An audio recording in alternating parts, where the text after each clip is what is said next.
¿Qué tal? Muy buenos días o buenas tardes. Mi nombre es Óscar Alexis Olivares Cruz. Soy estudiante de Ingeniería en Agronomía en el Instituto Tecnológico del Valle de Morelia. Como parte de nuestra formación en la materia de entomología y específicamente dentro de la unidad 5, la cual está enfocada en el estudio de población de insectos, hoy realizaremos un análisis técnico de uno de los mayores desafíos fitosanitarios a nivel global, la Ceratitis capitata, mejor conocida como mosca del Mediterráneo.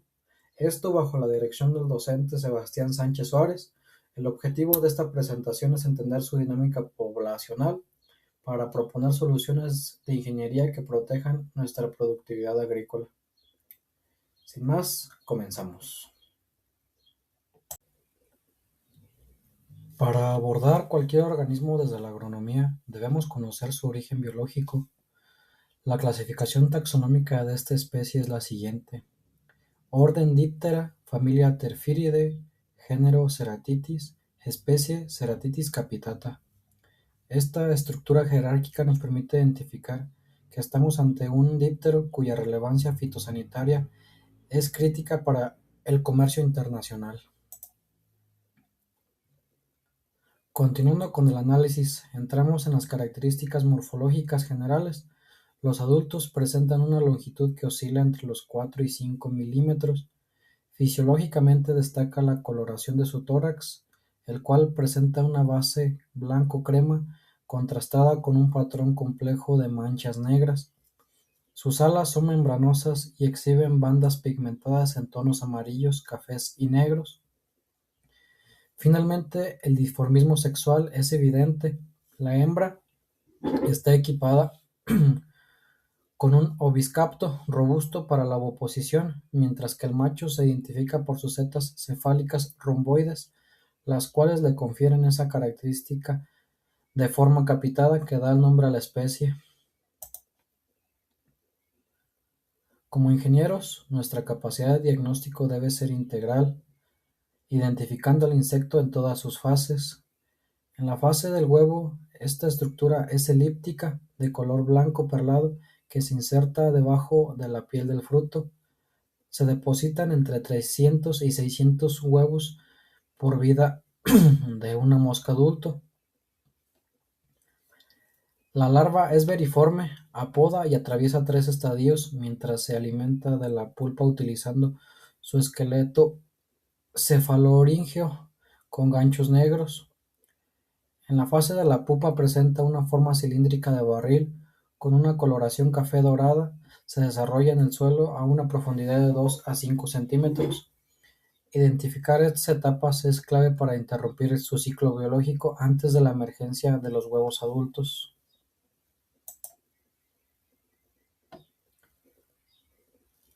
Avanzamos hacia un plano operativo con las claves de identificación taxonómica.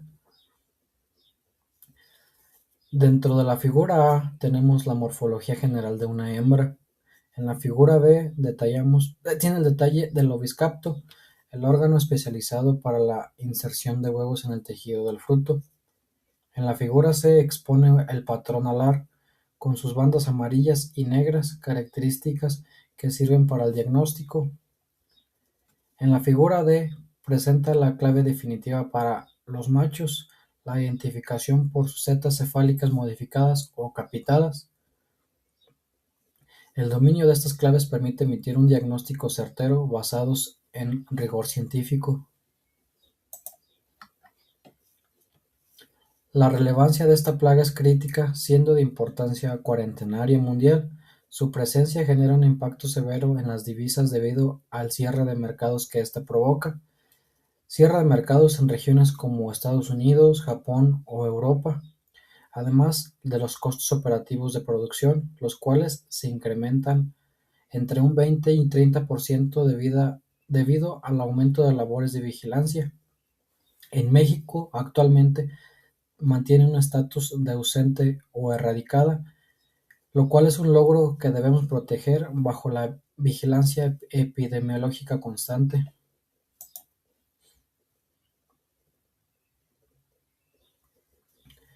Esta especie destaca por su polifagia, contando con más de 250 especies de hospedantes registradas. Entre las principales se encuentran los cítricos, el mango, el café y la guayaba. A nivel local en Michoacán, afecta cultivos de alto valor como el durazno, la pera, la ciruela y la manzana.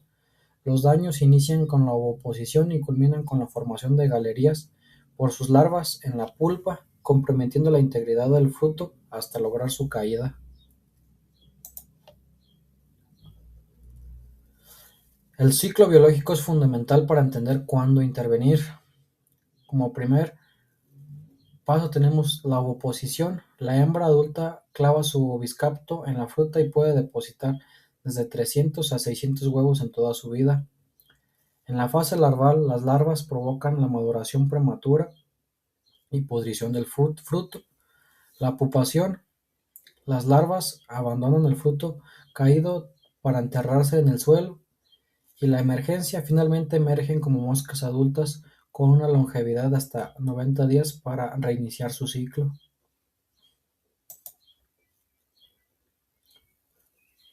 Comportamiento y dispersión. La dispersión puede ser activa o pasiva. La dispersión activa se da mediante el vuelo propio en un radio de 1 a 2 kilómetros para la búsqueda de hospederos.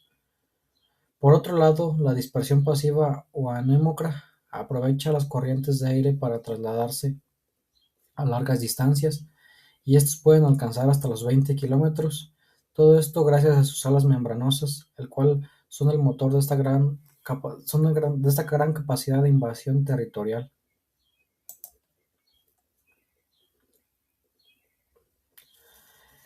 El daño que provoca esta plaga es sistémico, empezando por el daño primario, el cual se deriva de la oposición y las galerías larvarias. Esto facilita el daño secundario mediante la colonización de microorganismos como hongos y bacterias. Bioquímicamente ocurre una oxidación de tejidos y fermentación ácida.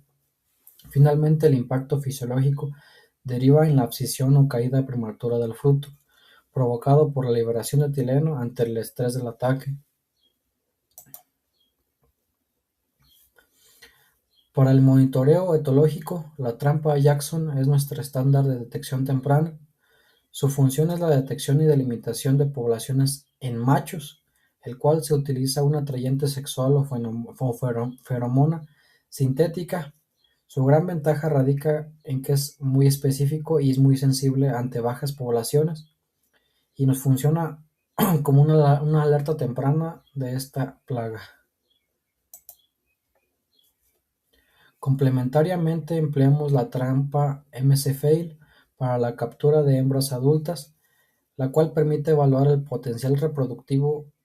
Esta utiliza un atrayente alimenticio como proteína hidrolizada o pastas de torula.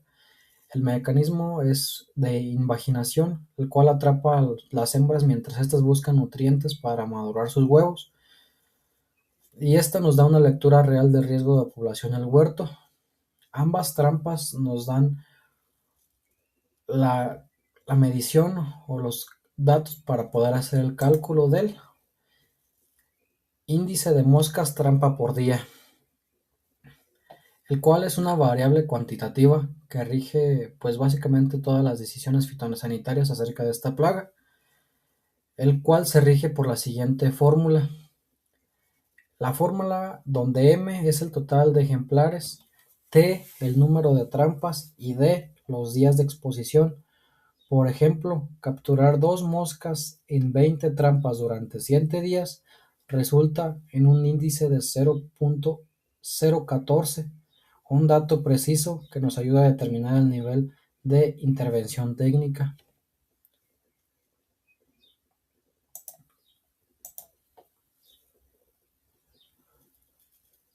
Como ingenieros, no actuamos por intuición, sino bajo el rigor de los índices. Basándonos en el índice anterior, categorizamos el riesgo para determinar la estrategia fitosanitaria a seguir. El índice de bajo riesgo es de 0.01. Este nivel mantenemos una vigilancia preventiva constante. El riesgo medio sería de 0.01 a 0.1, el cual supera el umbral crítico de 0.01. es una alerta roja para la exportación. En este punto iniciamos el control supresivo mediante saneamiento y fosas de entierro. Y por último, el alto riesgo, que sería mayor a 0.01. Entramos en una fase de emergencia que exige la erradicación y cuarentena inmediata. La movilización de frutas se restringe totalmente para proteger las zonas libres.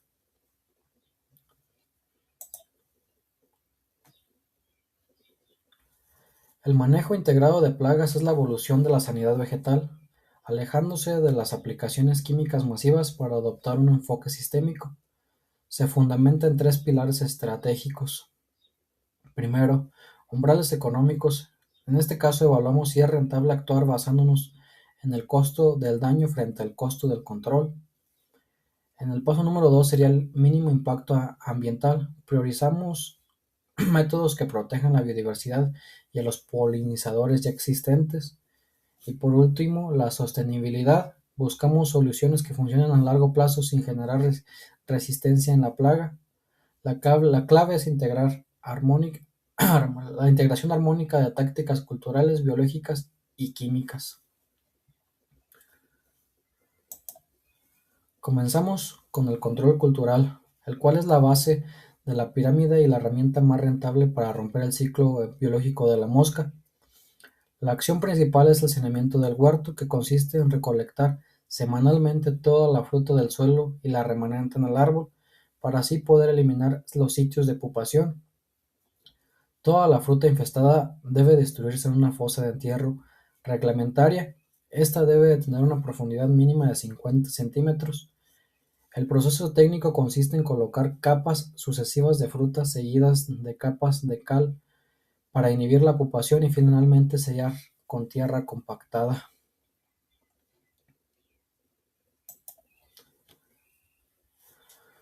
En el ámbito biotecnológico empleamos dos estrategias de vanguardia. El primero, control biológico, mediante el uso de enemigos naturales, donde podemos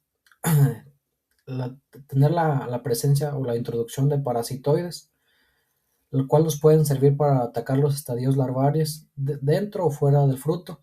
Segundo, la técnica del insecto estéril, el cual también es un método autocida altamente eficiente.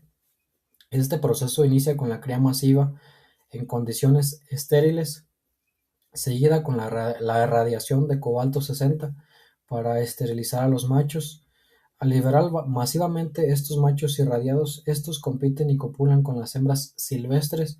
El resultado es que no hay descendencia, logrando una reducción de la población sin residuos químicos. Como última instancia del control directo, aplicamos el control químico selectivo. No realizamos aspersiones totales y podemos utilizar la técnica de pacheo, aplicando una mezcla de atrayente alimenticio más un insecticida selectivo de bajo impacto, como puede ser el espinosad, o, bueno, utilizando únicamente del 10 al 20% de la copa del árbol. Paralelamente, el control legal. También esto nos asegura que los esfuerzos del campo sean válidos y también con el cumplimiento de las normas oficiales, como la norma oficial NOM 023 FITO, y también podemos tener la certificación de zona libre emitida por la Senacica, el cual es un requisito indispensable para acceder a mercados como Estados Unidos y Japón. Pues para concluir con esta presentación debemos resaltar 4 puntos fundamentales. El primero pues sería el rigor de monitoreo. Es que tenemos que tener un cálculo preciso de los índices, el cual pues no va a ser la directriz o la brújula para poder pues tomar la decisión de toda intervención fitosanitaria. También la sostenibilidad, el manejo integrado de plagas, pues no solo es una opción técnica, es una necesidad económica y ecológica para poder mantener las poblaciones sin resistencias. También la prevención es significativamente más económico intervenir en vigilancia epidemiológica que en esfuerzos de erradicación. Y pues por último, mantener a México libre de la mosca de la fruta es pues muy indispensable para asegurar la competitividad de nuestra fruta a nivel global. Y pues por último, las fuentes de información que consulté para mi investigación. Y pues creo que sería todo de mi parte. Si tienen alguna duda, quedamos al pendiente.